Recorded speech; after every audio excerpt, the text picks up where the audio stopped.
Pessoal, dando sequência aqui na nossa solução da lista 1, tá? Esse é o segundo vídeo. Vamos discutir aqui os problemas 2, 3 e 4, tá? Aí da lista. Então, peguem, por favor, aí o problema 2, tá? Na verdade, esse problema 2, a gente já tinha discutido nas nossas videoaulas, né? Foi um dos exemplos resolvidos que eu tratei aqui na nossa aula, quando a gente estava estudando o cálculo do campo elétrico para distribuições contínuas de cargas, né? O problema que a gente tratou foi justamente esse do problema 2, né? Do exercício 2 aí, que é o cálculo do campo elétrico estabelecido por um anel de cargas uniformemente eletrizado num ponto que está localizado sobre o eixo de simetria desse anel circular, ou seja, sobre o eixo Z. Tá? Então você tem aqui um ponto que está a uma distância Z grande da origem aqui do seu sistema de coordenadas, e eu quero achar o campo elétrico naquele ponto. Então eu só vou relembrar aqui rapidinho o resultado, que nós vamos precisar do resultado desse exercício para aplicar para o problema 3. Tá? Esse resultado vai servir de base aqui para a gente no 3, tá bom? Então aqui a ideia é o seguinte, eu fiz uma dedução longa lá naquela videoaula, aqui eu vou fazer uma coisa mais curtinha, né, para a gente ganhar tempo. Então o que acontece? Você tem esse anel circular, cada pedacinho infinitesimal de carga DQ nesse fio vai estabelecer um campo elétrico DE de acordo com a lei de Coulomb, lá naquele ponto, certo? Então, por exemplo, o campo elétrico DE, né, o diferencial de campo elétrico estabelecido naquele ponto por essa carga vai ser constante de Coulomb, carga sobre a distância ao quadrado. Distância entre a carga e o ponto onde eu estou calculando o campo elétrico, né? Aqui, esse vetor campo elétrico, a gente vê que ele faz um certo ângulo com a vertical. Esse ângulo eu estou chamando de psi, tá? Esse ângulo aqui, ó, é o mesmo desse, porque esses dois ângulos são opostos pelo vértice, né? Você tem aqui a direção radial, né, do campo elétrico, essa direção aqui, e o eixo Z. Então, esse ângulo aqui de cima é igual ao psi, né? Então, aí, posso fazer aqui, ó, decompor essa componente vertical e a componente horizontal, né? Você tem um DE vertical e um DE horizontal. Por que na hora de fazer esse cálculo, eu não vou esquentar a cabeça com as componentes horizontais do campo elétrico, ou seja, as componentes que são paralelas ao plano XY, por causa da simetria do problema. Para cada elemento de carga desse lado, eu vou ter um outro elemento de carga diametralmente oposto que vai cancelar essa componente do campo elétrico, essa componente horizontal do campo elétrico. Tá? Se você olhar aqui, ó, não é só relembrando, isso aqui a gente já discutiu também no outro vídeo. Se você pega um elemento de carga diametralmente oposto, aqui assim, ó, você pega uma carga DQ, só que lá do outro lado, esse cara vai estabelecer um campo elétrico nessa direção aqui. Eu não vou desenhar aqui para não ficar embolado, né? Mas esse elementozinho de carga DQ, que é simétrico a esse, né? Ele vai estabelecer um campo elétrico DE para cá, que vai ter componente vertical e horizontal. Essa componente horizontal, criada por esse elemento de carga, vai cancelar essa componente aqui. Então, para cada DQ de um lado do círculo, eu tenho um DQ lá do outro lado, que vai cancelar a componente horizontal. Vai sobrar só a componente vertical. Naquela videoaula, eu demonstrei isso formalmente. Mas pela simetria do problema já dá para argumentar isso. Então eu não vou calcular as componentes horizontais. Eu só quero a componente vertical. E o que é a componente vertical? Vai ser DE cosseno desse ângulo aqui. Eu estou trabalhando com esse triângulo retângulo aqui, ó, né? Então, olha só, o DE cosseno de psi é o cateto adjacente. Eu vou ter, e o resultado disso é o meu DE vertical, né? Então, o DE vertical é campo elétrico, constante de Coulomb, carga sobre R2, já está lá, vezes cosseno de psi. Para eu achar o cosseno de psi, eu vou usar esse outro triângulo retângulo aqui, ó. Eu vou usar, então, a geometria do problema para achar uma expressão para o cosseno de psi. Olhando para esse triângulo retângulo que eu achei aqui, ó, o que é o cosseno de psi? Cateto adjacente, que é Z, é a coordenada Z do ponto, né? Sobre essa hipotenusa aqui. Essa distância é raiz do raio quadrado mais Z quadrado. É essa hipotenusa aqui. Né? Então, Z sobre R, onde Rzinho é raiz de R2 mais Z2. Então, você vê que na hora de fazer a integral aqui, para achar o campo elétrico total, é quase tudo constante é praticamente tudo constante nessa integral, né? A integral de dE vai me dar o campo total. As constantes aqui, ó, Z, R, 4πy0 é tudo constante. Eu vou tirar fora da integral, né? Então vai ficar Z grande, tá aqui. 4πy0 tá lá. Z2 mais R2, multiplicando aqui, vai dar Z2 mais R2 elevado a 3 meios. Vezes a integral de dq, de 0 a q grande. O que é o q grande? É a carga total distribuída no anel, né? Distribuída uniformemente nesse anel, tá? Então aqui vai ficar o seguinte, eu vou ter então 1 sobre 4... Ah, não, já está a resposta aqui, né? Eu já tinha feito aqui antes. Constante Coulomb está aqui, Z grande sobre esse cara elevado a 3 meios, a integral de dq é o próprio q. E esse campo elétrico aponta para cima porque são cargas positivas, tá? Essas cargas distribuídas aqui são cargas todas positivas, ao longo de todo o perímetro desse anel circular. Tá legal? Então, um anel de cargas, um anel circular de raio R e carga Q grande, estabelece num ponto que está a uma distância Z grande do seu centro, um campo elétrico dado por essa expressão, né? Ele aponta para cima e é dado por essa fórmula. Tá? Então, já sei descrever um campo elétrico estabelecido por um anel circular em pontos localizados sobre o seu eixo de simetria.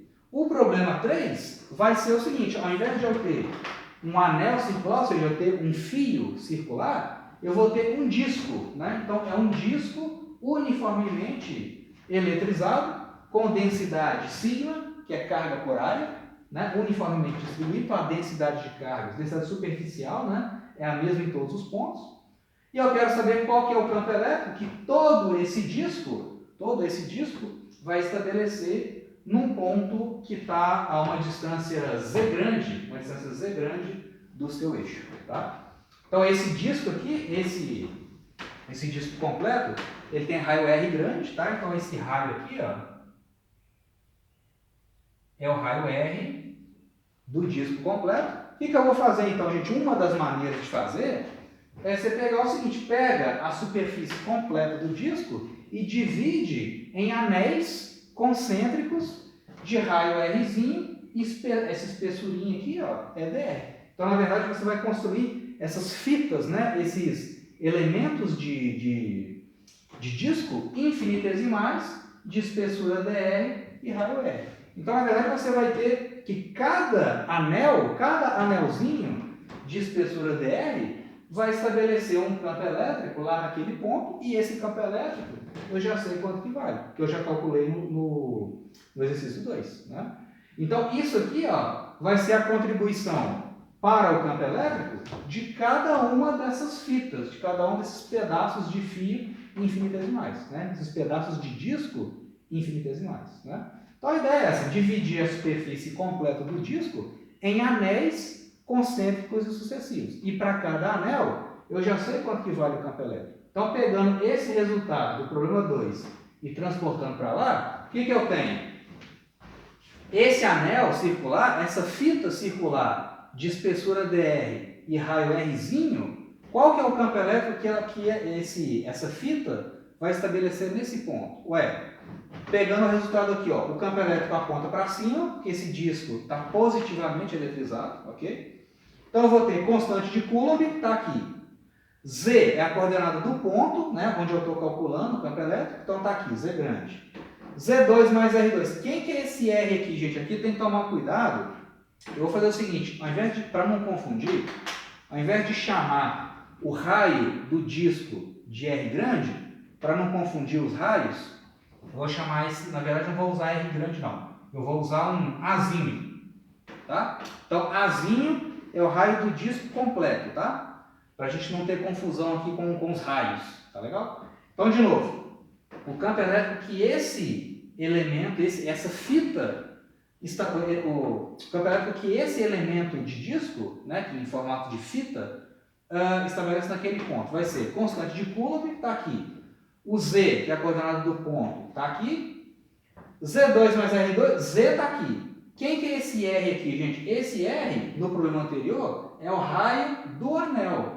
Então, nesse meu problema aqui, ó, o raio do anel é o meu Rzinho. Não é o raio do disco completo, é o raio só daquela fita que eu estou utilizando como elemento de integração, né? Então, esse raio aqui é o raio do anel circular, e o raio do anel circular, nesse caso, é Rzinho, tá? Que é a carga do anel. Nesse caso aqui, como é um anel de espessura dr, é um anel infinitesimal, esse Q, na verdade, vira um dq, né?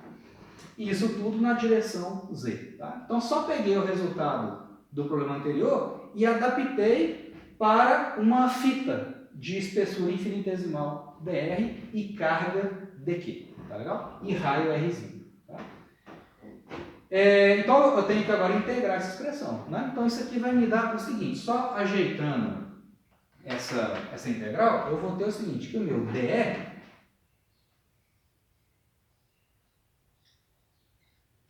só ajeitando a expressão, vai ser 1 sobre 4πε0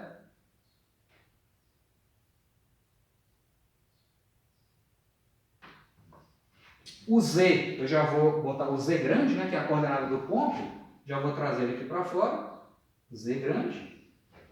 A direção, já vou colocar aqui de uma vez, z, né? E aí eu vou ter o seguinte, eu vou ter então uma integral.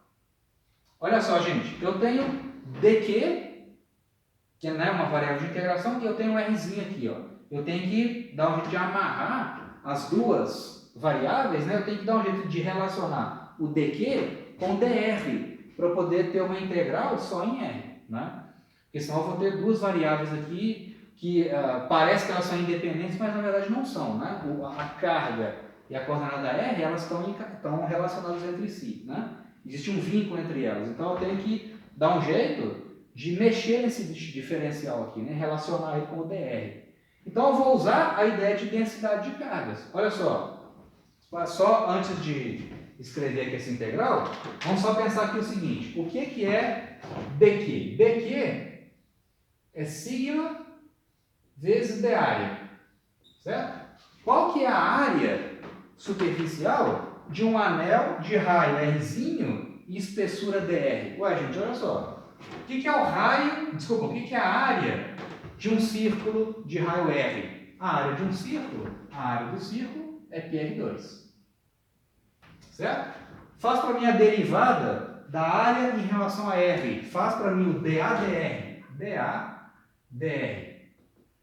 Derivando aquele lado ali em relação a R, o que vai dar? Vai dar 2πr. Então, o d área é 2πr dr. Né? Então, se eu pego um elemento de uma fita, né? Circular de raio R e espessura dr, a área dessa fita circular é 2πr dr. Né? Então, se dq é sigma de área, o meu dq, que é na verdade sigma vezes 2πr dr. 2πr dr.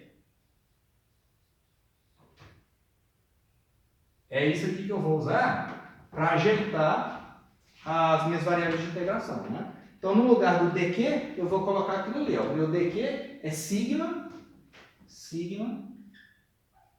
vezes 2πr dr. É o R minúsculo, né? É o raio de integração. E o denominador, que vai ficar, então, Z2 mais R2 elevado a 3 meios.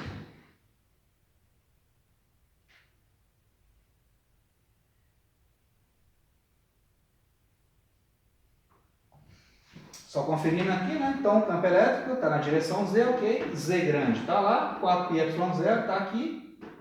O meu dq é sigma de área, está lá. Z2 mais R2 elevado a 3 meios. E agora os limites de integração, né? Eu estou integrando em todos os anéis dentro do círculo, dentro do disco, né? Bidimensional. Então, eu vou integrar minha variável Rzinho, desde Rzinho igual a 0 até o raio completo do disco, que eu chamei de Azinho. Ok? Aí aqui, ó, eu tenho um R2 aqui e um R aqui, eu vou poder fazer uma mudança de variáveis bem simples, e aí vai dar para resolver isso aqui rapidinho. Tá? Então aí como é que fica? Agora é só resolver a integral.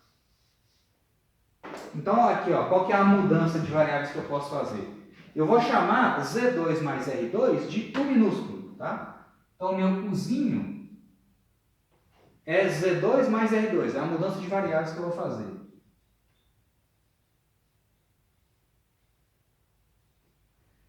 Se Uzinho é igual a esse negócio, o que é DU?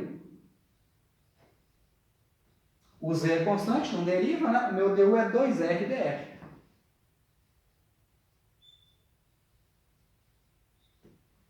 Então, aí, trazendo isso para cá, eu vou ter o seguinte, que... desculpa, gente, aqui ficou faltando uma integral, né? A integral de dr, né, vai me dar o campo total. Isso tudo é essa integral, que é igual ao campo total. Então, ficou faltando um símbolo de integral aqui, né? Para a equação ficar certa. Então, o meu campo elétrico total...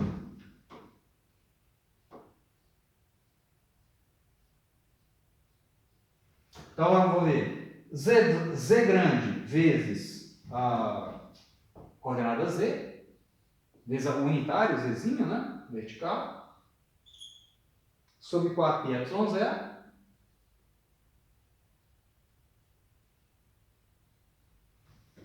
Vezes, aqui tem um bocado de constante também, ó. Sigma vezes 2π, já vou botar aqui para fora. Sigma vezes 2π.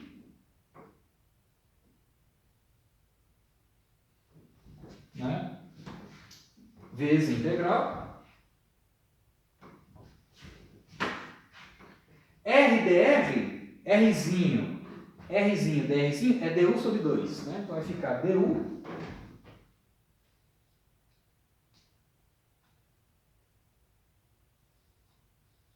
sobre 2, que eu já vou botar por fora uma vez, né?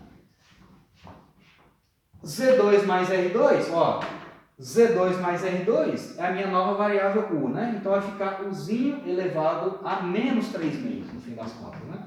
Então vai ficar U elevado a menos 3 meios du, né? E os limites, como é que fica? Quando o meu Rzinho é 0, quando esse cara aqui é 0, a minha nova variável de integração é Z2. E quando o meu Rzinho é A, que é o raio completo do disco, né? Quando Rzinho é igual a A, o meu U vale Z2 mais A2.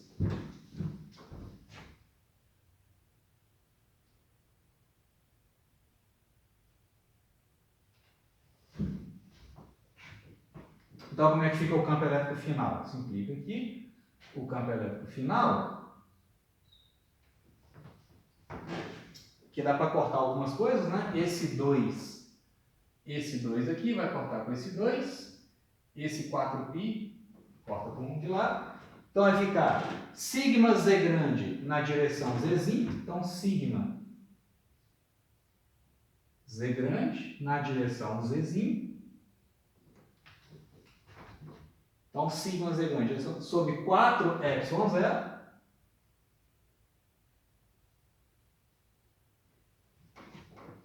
vezes, é isso, né? Sigma Z, ok, 4ε0, beleza? E aquela integral ali, a integral de U elevado a menos 3 meios. Então, vai ficar U.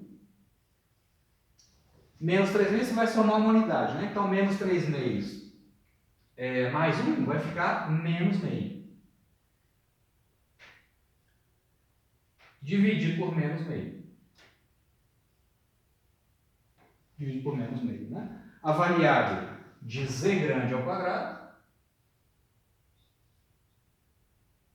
até Z grande quadrado mais A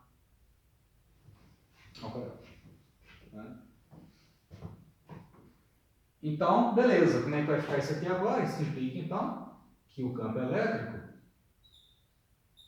vai ser, então, esse, né, aqui é positivo, negativo, aqui vai ficar negativo, então negativo aqui, positivo lá. Esse meio aqui vai para cima, vai ficar 2, né, 1 dividido por meio é 2, então vai ficar 2 sigma Z na direção Z grande.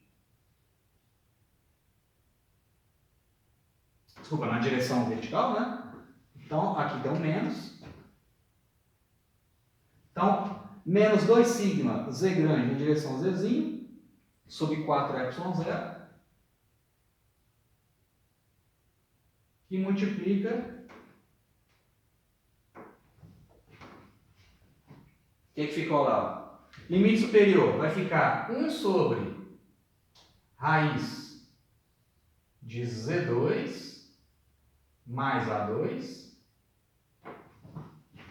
1 sobre a raiz de z2 mais a2, menos 1 dividido pela raiz de z quadrado, que vai dar 1 sobre o módulo de z, tá? Né? Porque a raiz de z quadrado é módulo de z, tá? Porque o z pode ser negativo, tá?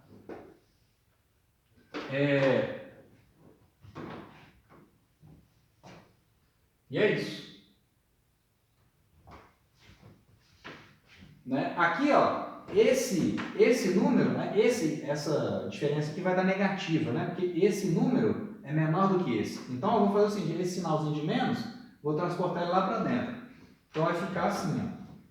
Esse menos aqui, então, vira mais, esse aqui vira mais, esse aqui vira menos. Esse camarada que vai cortar, 2 por 2 dá 1, 4 por 2 vai dar 2. Né? Então, o campo elétrico, finalmente, vai dar... O campo elétrico vai apontar para cima, né? Se eu estiver trabalhando com pontos acima do eixo Z, né, o campo elétrico vai apontar para cima. Então vai ficar sigma Z na direção vertical, Z, sobre 2y0,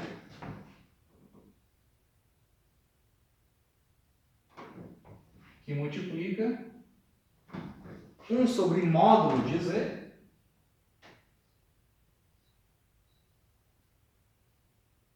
menos 1 sobre a raiz de Z2 mais A2.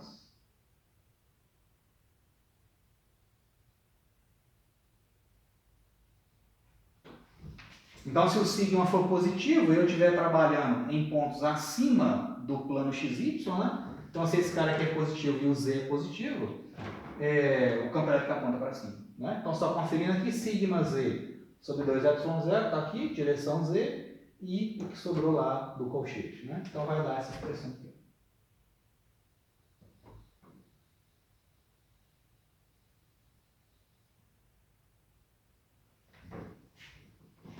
E você vê que o problema tem simetria em torno do eixo Z, né? Você vê o seguinte, para pontos acima do plano XY, o campo elétrico depende de Z, né? E aqui, ó, depende de módulo de Z e Z quadrado. Então, se você coloca Z ou menos Z nessa expressão, você vê o seguinte, que esses termos aqui não mudam, né? Porque aqui envolve módulo e módulo de I envolve Z ao quadrado. Mas você vê que para pontos acima do plano, o campo aponta para cima, para pontos abaixo do plano, o campo aponta para baixo, né? Dependendo da coordenada Z. Então, esse problema tem simetria em torno do eixo Z. Tá?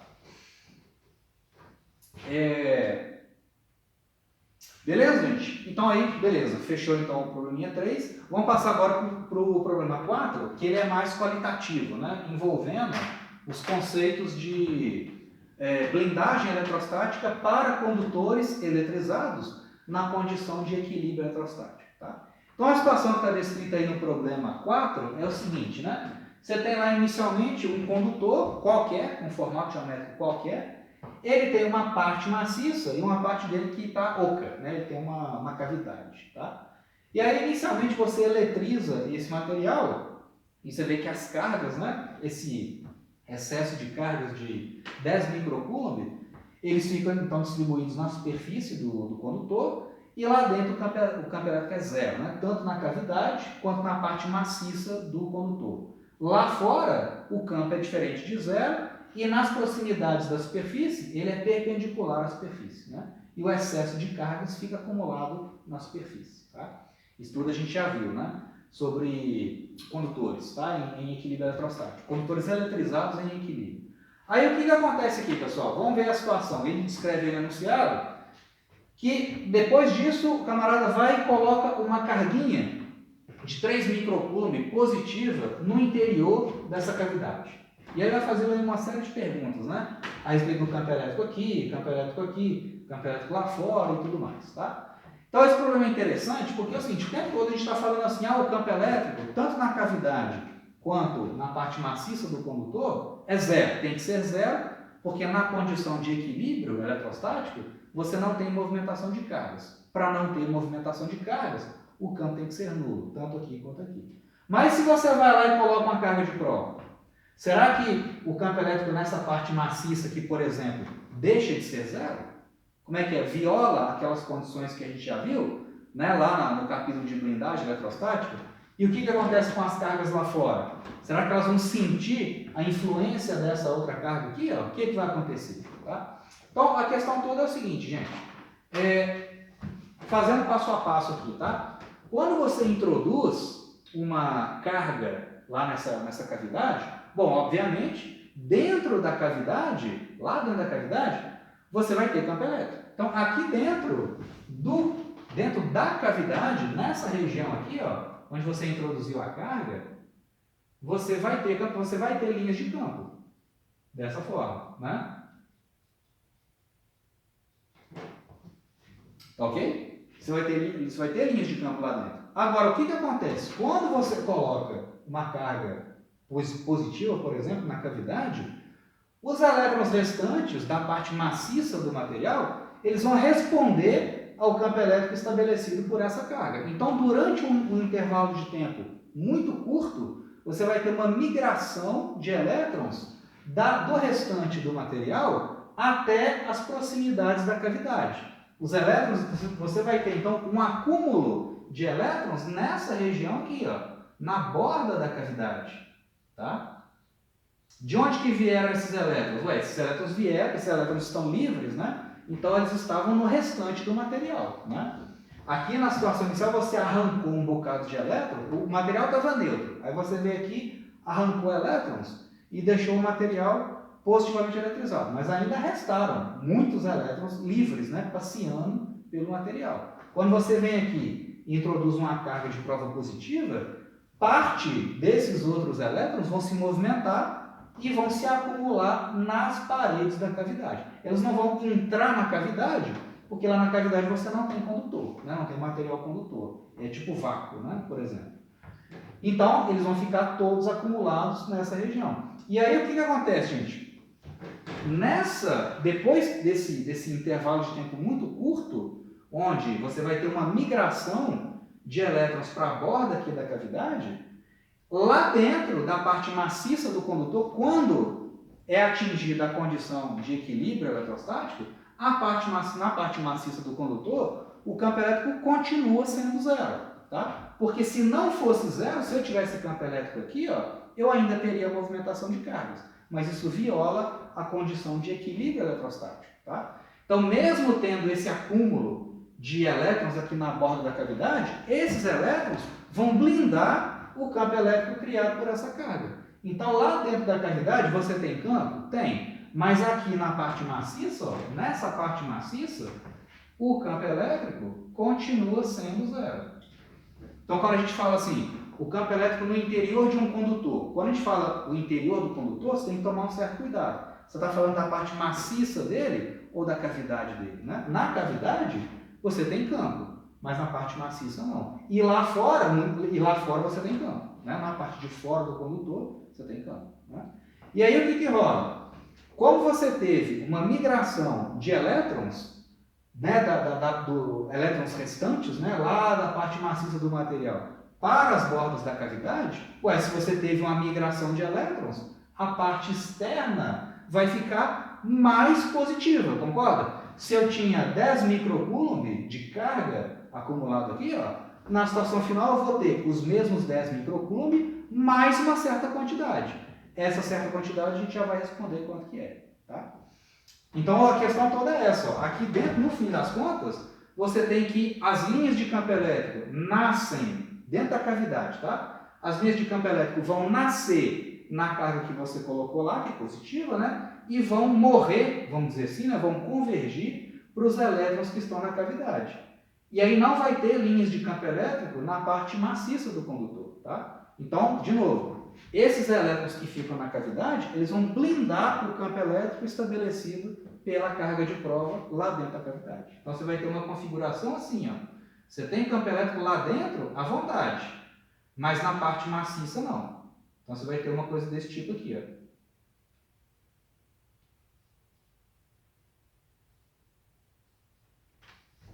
Ok? Então o campo elétrico fica todo concentrado na cavidade, mas na parte maciça não. Tá legal? Então aí, bom, ele vai fazer uma série de perguntas agora, né? Então, na letra A, existe campo elétrico na região sombreada da figura, ou seja, na parte maciça do condutor? Não. Por quê? Porque ele está em equilíbrio eletrostático. Né? Ou seja, na parte maciça, justifique sua resposta. Porque como o condutor está em equilíbrio eletrostático, não há mais movimentação de cargas no condutor. Para não haver movimentação de cargas, o campo tem que ser zero, né? Lá na parte maciça dele. Tá legal? Representa, então, aí, olha só, letra B. Na parte sombreada, uma superfície gaussiana no formato arbitrário, né, envolvendo a cavidade central. Aí o que se pode afirmar sobre o fluxo e o que se pode afirmar sobre a carga elétrica contida no interior da gaussiana que foi desenhada. Tá? Então a questão aqui é o seguinte, gente, olha só. Deixa eu apagar isso aqui só para não ficar muito confuso. A letra B agora. Tá? Na letra B ele pede para a gente desenhar uma superfície gaussiana dentro do condutor, ou seja, na parte sombreada, né, na parte maciça do condutor, envolvendo a cavidade central. Então vamos fazer isso. Vamos pegar uma gaussiana arbitrária, né, e vamos desenhar ela aqui.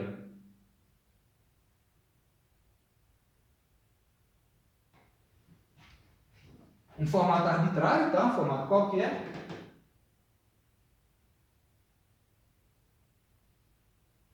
Envolvendo a cavidade central. Tá? Então essa camarada aqui agora é a minha gaussiana S. Tá? Vamos aplicar a lei de Gauss para ela, gente. Vamos aplicar a lei de Gauss para essa gaussiana S aqui, ó, tá? Então eu tenho aqui a integral de E escalar de área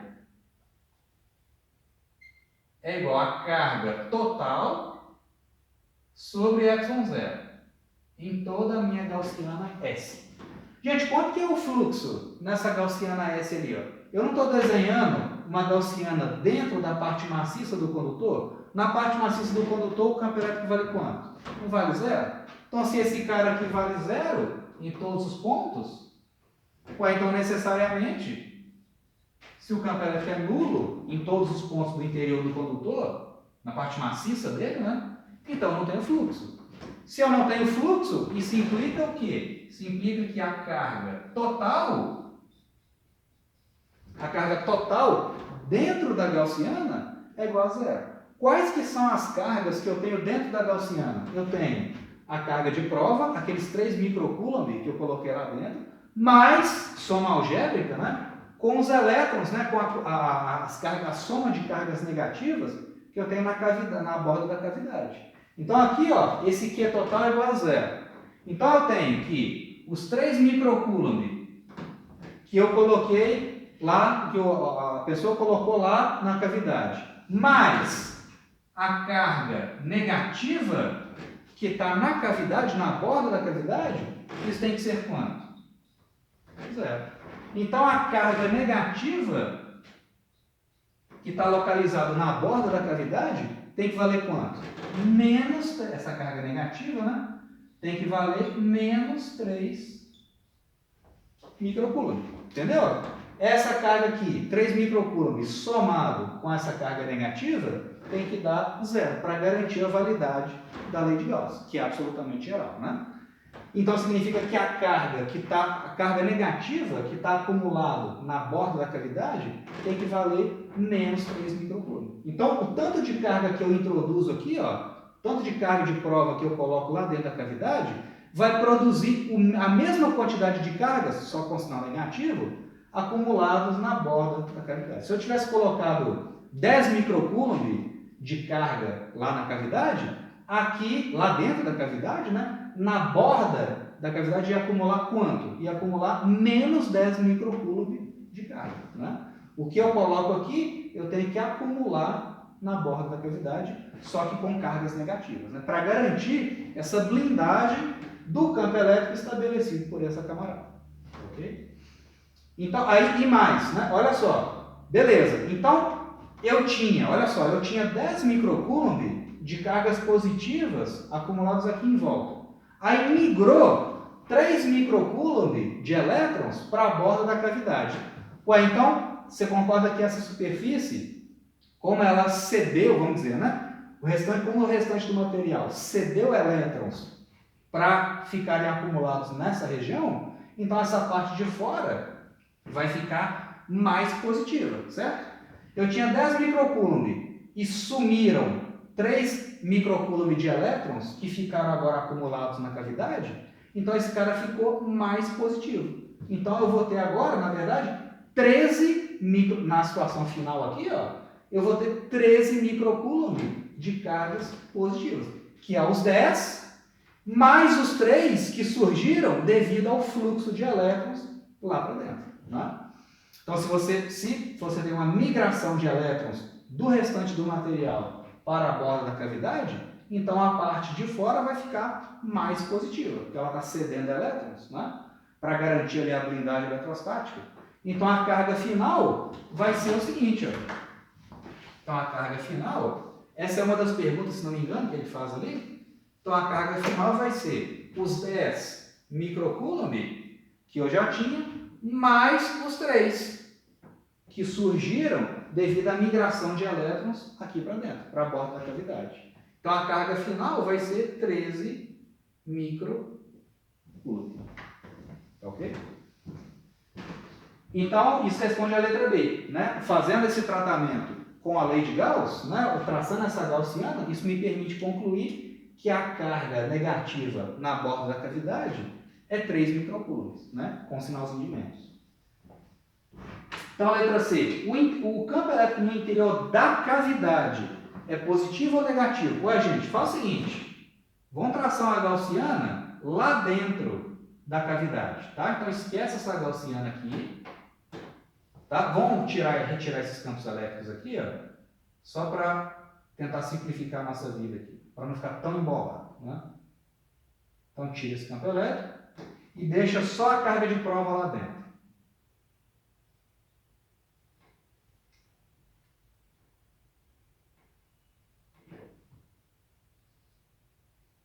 Então, olha só, gente, vamos fazer o seguinte. Traça uma gaussiana agora envolvendo essa carguinha aqui, ó, tá? E dentro da cavidade. Então, traça uma gaussiana aqui assim, ó.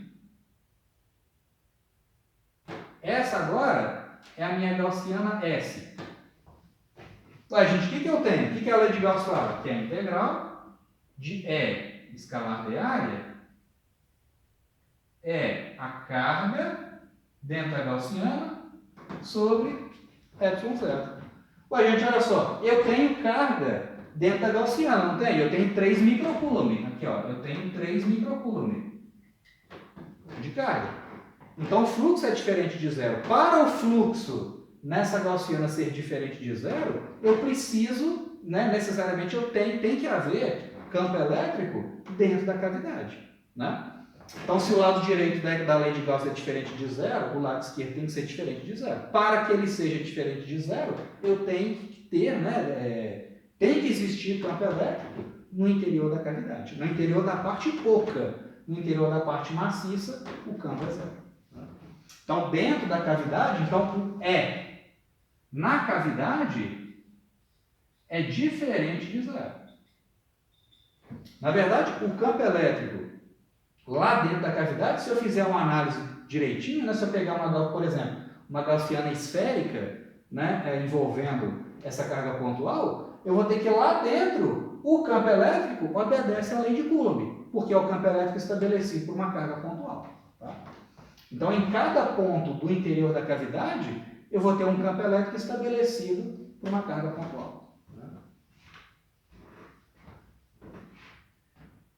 E aí, na letra D, trace uma superfície gaussiana externa, né? Aí, então, pegando uma gaussiana lá fora agora, para fechar esse problema. Né? Pegando agora a gaussiana externa.